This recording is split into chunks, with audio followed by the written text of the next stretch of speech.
An elite squad of nano-enhanced soldiers join forces with the faction to put an end to 15 years of unnecessary bloodshed under the brutal dictator Sopot.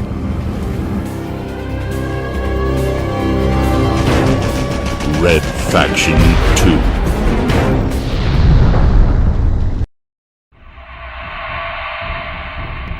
Nanotechnology, created by an Ultor scientist on Mars. Stolen, brought to Earth, stolen and stolen again, until we who are loyal to the Commonwealth possessed it. We were volunteers, eager to serve as Chancellor Sopot's secret weapon, an army of super soldiers, fighters who were stronger, faster, and smarter than anyone else. But Sopot saw what he had created, and feared it. He ordered us destroyed. 2,000 soldiers transformed by nanotechnology. Nearly that number hunted down and murdered by Sopot's elite guard. And in our place, he created mindless abominations. We thought we would be heroes. Instead, we are renegades allied with the rebellious Red Faction. We are a squad of 6, nano-enhanced, united by our uniqueness in a common cause.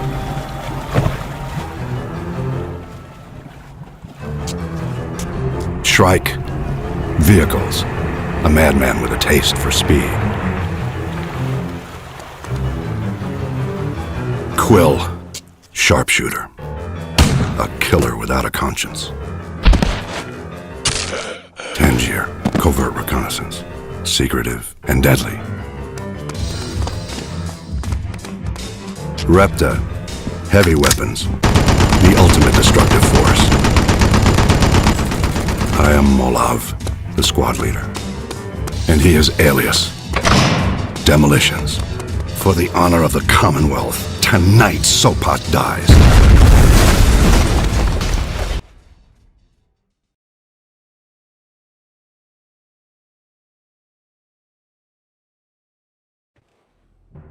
Sopot is broadcasting from the studios upstairs. We kill him and get out fast. I think I hear them.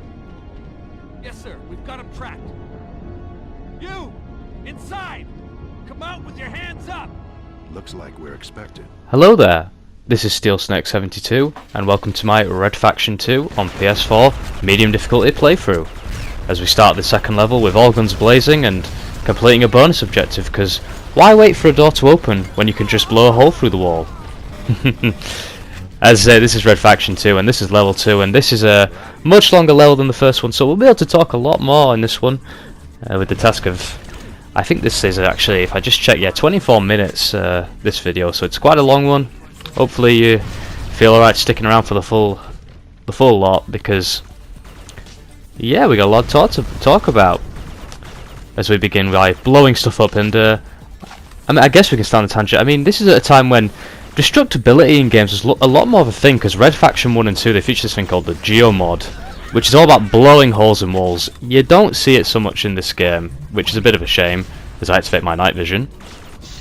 In Red Faction 1, it's actually a really big feature, and you can find lots of hidden secret rooms, is what I'm trying to say, by just blowing holes in the wall, especially in the mines in the early part of the game.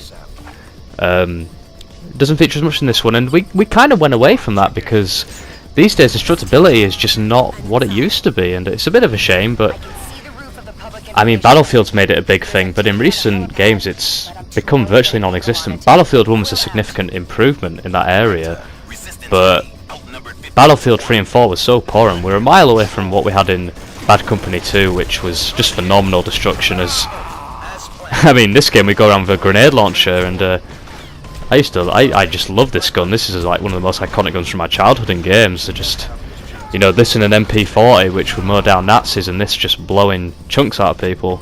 You know, these guns were it for me. That, and I suppose the tranquilizer gun in Metal Gear Solid 2 and 3, but yeah, pretty awesome stuff. So I guess I should start by talking about the channel, which was something I meant to do in level 1, but with that being such a short video and just gushing over this game, I completely forgot to do that, so let's start by doing that. So this is a simple channel between me and one other person, where we're going to be just playing random games, to be honest with you, just playing games. and it's going to be a complete mix. You know, I'm going to focus on stuff like Red Faction 2 and whatever games I can just sort of play through and play through the campaigns.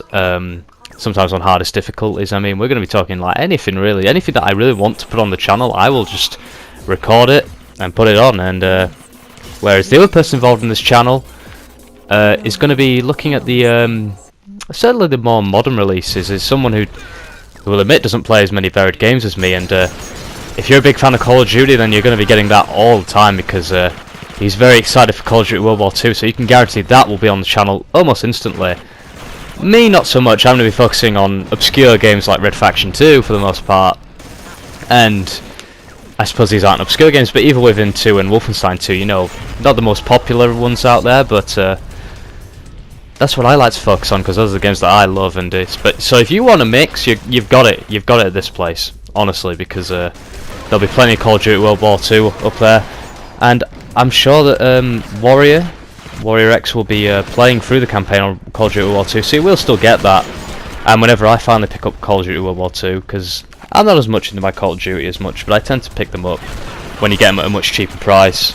At least play through the campaigns a couple of times. I'll certainly do that, and I'll do that on the hardest difficulty, so you'll get a hardest difficulty walkthrough out of me. And it's funny, because as I'm talking about Call of Duty, I'm going to point out a lot of similarities between this game and Black Ops 3's campaign, because this level reminds me a lot of the second level in Black Ops 3. I wanted to say Black Ops 2 then, but it's definitely Black Ops 3. And yeah, because Black Ops 3 is a campaign that I actually really liked, and again with the controversial opinions, because I know most people don't like Black Ops 3's campaign. I hear a lot of people talk about how they think it's trash, they think Infinite Warfare is a million times better, which I just completely disagree with that. I mean, I thought Infinite Warfare was boring. You know, I had probably had the least fun playing that as in a Call of Duty. That and Advanced Warfare. Advanced Warfare probably just slightly enjoyed that more, so which would mean Infinite Warfare would be my least favourite. I just found it really boring, that game. Didn't do anything for me, but it's all a matter of opinions, and you know, no one talks about Call of Duty campaigns anyway, so we're talking about a small number of people.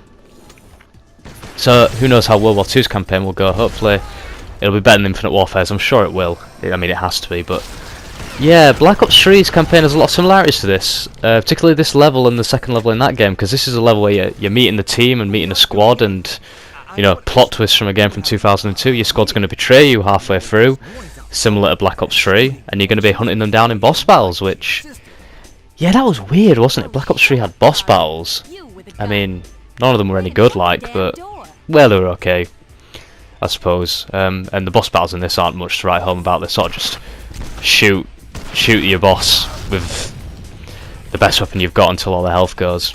There's not much more to it than that, but hey, if you want good boss battles, go play, I don't know, Metal Gear Solid 1 to 3. Not any of the other ones though, because boss battle seriously went down after 3 in that series. Which, that's a series that's just celebrated its 30th anniversary on it with a bit of a whimper, because, well, that's what happens when Konami's in charge of things. But we're not talking about Metal Gear Solid, because this is not Metal Gear Solid, this is Red Faction 2, a completely different game. So that's the kind of thing you can expect on the channel, you know, different games, and games will play together, Call of Duty World War II being one of them. You can probably expect Star Wars Battlefront 2, again, a game I'm probably not going to buy at launch, because, you know, online shooters just, they've not done it for me now for a long time. You know, Black Ops 2 is the last one I really dedicated myself to. However, one game that goes against that is Titanfall 2, and that's a game that both me and Warrior absolutely love. I love Titanfall 2, such a superb game. I've had so much fun playing that, and that has got me back into online shooters in a quite a bit way. I mean, I'm not playing it the lengths I used to play Call of Duty onlines, but just such a fun game to pick up and just play, like just. And I told Warrior, I said straight away after finishing the campaign, I said, no, this is a game you've got to get, because not only is it one of the best single player campaigns I've played since 2007 for shooters, definitely. It's just, its online is so fun. I even enjoyed the online, and that's something that's just not been happening at all. No matter what the game, even when it's Uncharted, I'm not coming away loving it when it comes to its online. But Titanfall 2 has certainly done something for me, just putting the fun in that. And funnily enough, I've had actually a lot of fun revisiting this online, well, not online, just multiplayer, with the amount of crazy maps and setting up the bots and the game modes and all the weapons. Just, this is actually a crazy multiplayer. If you just want something to mess about on, this game certainly got it, and you can actually set up the bots yourself and tell them what what guns you want and what their health should be in that, which is something Call of Duty could do with doing, although I think custom games lets you do that. At least it definitely did in Black Ops 1. Yeah, it's funny because somebody talking about a lot of Call of Duty, and it's just not a series I don't play as much anymore. I mean, I've seen some footage of the beta for Call of Duty World War 2. But I'm one of those people that I'm a bit sick of World War 2, you know. I loved World War 2. World War 2 shooters were my bread and butter for a very long time, but by 2007 I was fed up. I loved COD 4. And because of that, I didn't like Call of Duty World at War at all at the time. As we're going to meet a new character now in this game, as I just stopped my tangent for a second. As I always just refer to this person as Warrior X, and a new squad mate who's going to blow enemies away with us. But yeah, World War 2, World at War. Not a game I loved at the time, but I've got a lot of delayed appreciation for that. I actually, really rate that game now, and just explosions galore, which is this game summed up. But World at War had a lot of cool stuff going for it, as we just see. Stealth camo just seemed to activate with some great voice acting. Honestly, this game's such a peak of voice acting, isn't it? Oh, how times have changed. But World at War was an odd one. It's got so much to go for it though, like the death cards. I loved that. If they were to remaster World at War like it did Modern Warfare 1, hopefully better, because that was a disastrous remake. I hated that. Really not worth the price that it was. I'd buy it in a heartbeat, I think.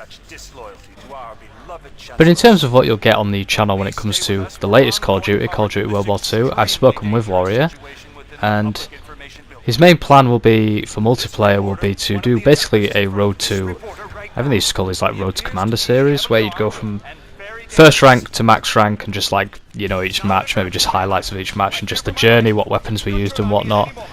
I think that's the best thing you're going to see, and who knows, maybe he'll carry it on after Prestige, I don't know, but you can expect it from level 1 to whatever the max rank is these days, because I don't have a clue. To me it's still like 55 from COD 4, but I don't know whether it's higher than that now or smaller than that. It's changed a lot since Black Ops 2, which is the last one I played, and I don't even know what the max rank was in Black Ops 2 now. I think it was like 50. I do think it's 50, yeah, but that's what you can expect. And I've spoken again, and he said he'll do a campaign playthrough, so I can definitely confirm that for you. And I guess I just want to talk more about Call of Duty World War 2, and just all Call of Duty is like what I'm hoping for Call of Duty World War 2, because there are aspects that are interesting me about it. Because World War 2 it's something that I like slightly more these days, I guess. Because I think we all went off it, by the time 2007 came along. But I'm willing to give it another shot, and this game isn't going to be doing anything too interesting from what I've seen when it comes to what part of World War 2 it's covering. It's covering the Fighting First, which is Call of Duty 2 Big Red 1 again. So it's going to be doing.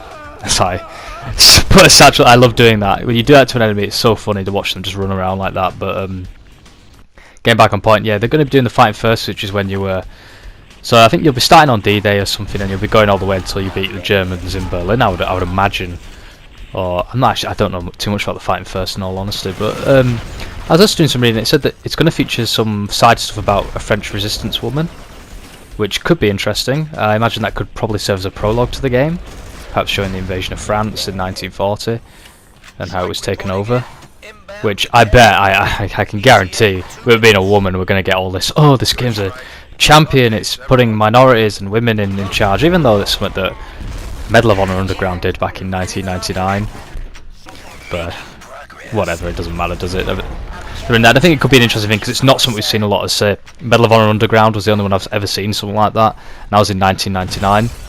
And things have changed since then. In fact, it might have been 2000. I want to say 2000 actually, for Medal of Honor Underground. And I love that when you shoot an enemy with a grenade launcher in this, and you just see their legs left. You've blown everything else away. Yeah, quite a violent, brutal game. Not up to World at War standards, where some guy's holding onto his arm while he hasn't got an arm anymore, and blood's just pouring out. It's a bit more cartoony, which is always funnier. But yeah, French Resistance, that could be interesting, and I imagine the campaign will follow your generic sort of thing. hopefully it puts like, I hope it portrays war in the sort of way we used to get in the early Call of Duties, and of like, just people doing, glorifying the ordinary soldier who just did what he had to in 1939 to 1945. Nothing more. Hopefully we don't get some melodramatic bollocks, which the trailer sort of showed, with like enemies not enemies, but like friendlies punching each other and being like, "We have our orders," blah blah blah. I don't want it to be like melodramatic crap. Still, it's got to be about not glorifying war, but glorifying the sacrifices that soldiers made while making it fun.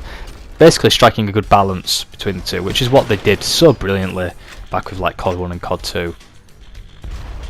And I've also I was reading up, and I don't know how correct this article is, but I think the health system is going to be different in the campaign. I think we're moving away from regenerative health, which I want to talk about health in games, because so we began with health packs in the late 90s of games like your Wolfenstein and your Doom, and your Medal of Honors included, and even Call of Duty to begin with.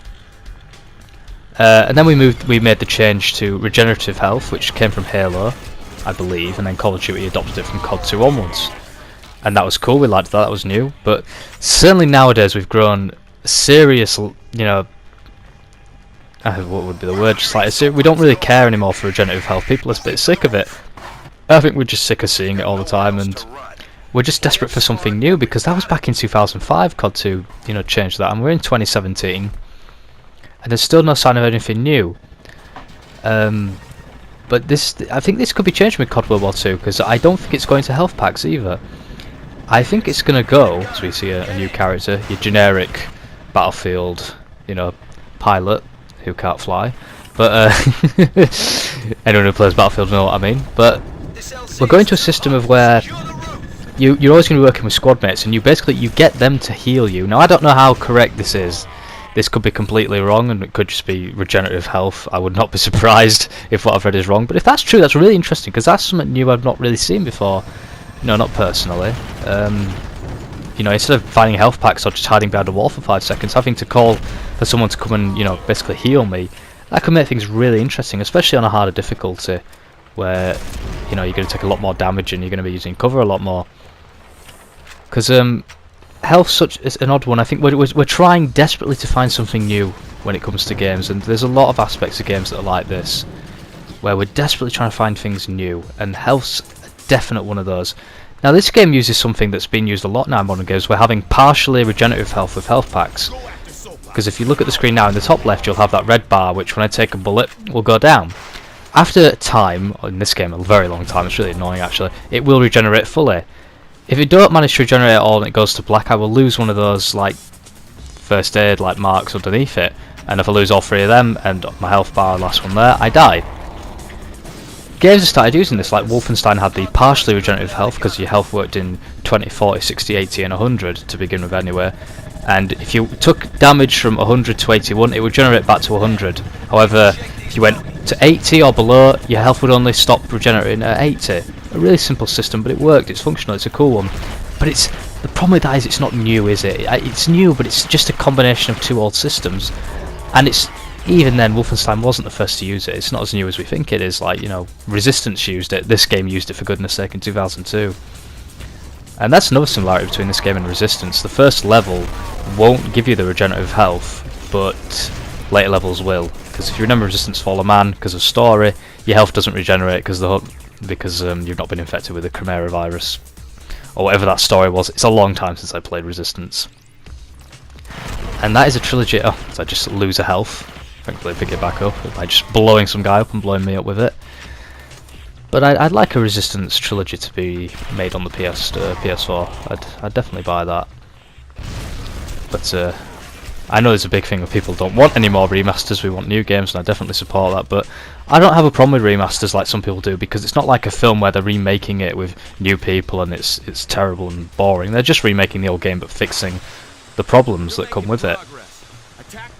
And I'm just watching this game, like watching this gameplay, it just takes me back to such a specific time, because it really is one of those games that's really ingrained in my childhood.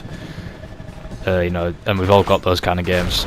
As a car decides to run away after being blown up, he's like, my leg's been blown up, but I'm going to run. As my phone goes off, and I should really turn that off. I've lost my train of thought now because of my phone. Killzone was similar to Resistance, of course. I've always thought, wouldn't a cool game, because you know how we have like Aliens versus Predator, wouldn't it be cool if we had like Hellgas versus Crimea? That would be a really cool game, I think, but alas, we don't get that kind of thing. But I'm interested to know about Call of Duty World War II, even in its multiplayer, because I've heard that there may be like famous battles that the game's including, which I really hope so. I'd love to like do D-Day. The only problem with what I've seen is Call of Duty is too small with its multiplayer. Like when it's still 6v6, you don't really get the feeling of being in a grand battle. Who knows, maybe the game can break that illusion quite well when it comes down to it. I mean, it could probably do what Titanfall does and put in bots in. And yes, I'm confirming I'll never use that gun ever again, because you just saw how useless it is. But yeah, it'd be interesting to see if you can do famous battles from the campaign. No, sorry, not the campaign, the multiplayer famous battles that happen like D-Day. And now I've said I can't think of any other famous battles in World War II. But I've seen a lot of talk from the developers of them saying that they're thinking that they're introducing World War II to a new generation, and that is spot on. That's exactly the attitude that they had with Medal of Honor back in 1999. You know, Steven Spielberg wanted, because yeah, he was involved with it, he wanted to introduce World War II to a new generation of people, and for me personally, definitely speaking, and I hope I'm not the only one that says this, those early Medal of Honors and Call of Duties, they did that for me. They got me into World War II. They made me want to read about it. They showed war in a. They made it fun to play, but they were like, hey, if you enjoy this game, you might actually enjoy the real history behind it. And for me, yeah, my love for World War II started there, and watching old World War II films like The Great Escape and that, like Band of Brothers as well is a favourite of mine, and you can pretty much play a complete game version of that with Brothers in Arms. And Call of Duty 1 takes a lot of stuff from Band of Brothers as well, as we get the really cool gun, which is actually a secret gun. I know my cousin showed me this back in the day, which there it is, the Wasp, I believe. Never used to get that as a kid, until my cousin showed me that. But yeah, this bloody cock blocking guard just shows up and nearly screws me over, because you don't want to be firing that Wasp next to you, because it's not as bad as the fusion launcher in Red Faction 1, which would like kill you from wherever, because it was basically a nuclear rocket launcher. You still don't want to be firing that thing close to you, it will do significant damage. But yeah, World War II, it's got to introduce World War II to a new generation, so it needs to be done correctly and with the right way. You know, it can't be melodramatic bollocks of like, it's like, oh, we're going to do this, you know, sure. To Americans, the people that fought World War II are referred to as the greatest generation. That's for a reason. And it's got to portray them as that, really, hasn't it? And as we engage in this really pretty generic boss fight here, you just got to open the doors, fire your rocket, run away before you get blown up by rockets coming back at you. As we come to the end of the second level, I hope you've enjoyed watching this video, guys. Well done for sticking around for the full 24 minutes, really appreciate it. In the next level, we're going to be a gunner for this jet, I guess, as we get this funny running cutscene. Makes me laugh, and how he disappears. But yeah, that's thank you for watching, guys. We'll see you in the third level, where we are gunner to a generic Battlefield 1 pilot who can't fly. Thank you guys for watching. I'll see you next time.